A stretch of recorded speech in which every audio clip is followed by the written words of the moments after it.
common belief is that capacity determinations are straightforward. If a patient is found incapable, we assume it's because they genuinely cannot understand the situation or appreciate the consequences of their decision. We trust that clinicians apply a clear legal test consistently, regardless of who the patient is. This belief feels reassuring because it suggests that the system is neutral and fair, but that assumption deserves closer scrutiny. Under Ontario's Healthcare Consent Act, a person is capable of consenting to treatment if they can do two things. First, understand the relevant medical information.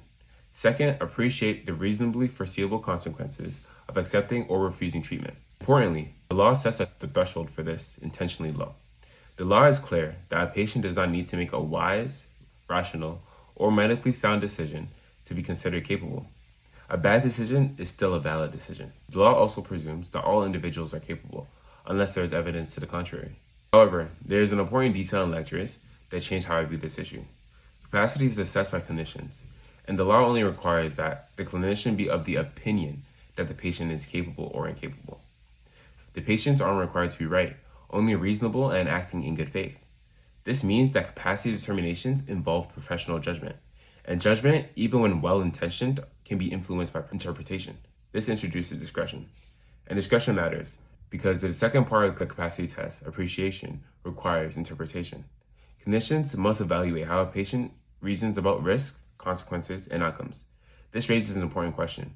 What happens when a patient's belief about illness, medicine, or authority are shaped by culture, religion, or historical distrust of medical institutions? What if those beliefs sound unfamiliar or unconventional to the clinician? The law tells us that cultural and religious beliefs alone do not amount to incapacity. But if those beliefs are misunderstood or mischaracterized as irrational or delusional, a capable patient could be incorrectly found incapable. Cases like Neto v. Klukach show how delusional thinking can negate capacity, but they also highlight how carefully courts distinguish between true delusion and disagreement with medical advice. This distinction is critical. The law governing capacity is designed to protect autonomy, and this presumption of capacity is a powerful safeguard. But autonomy depends not only on the legal test, it depends on how the test is applied in practice. Let me be clear. Asking whether bias can affect capacity determinations is not an attack on the law.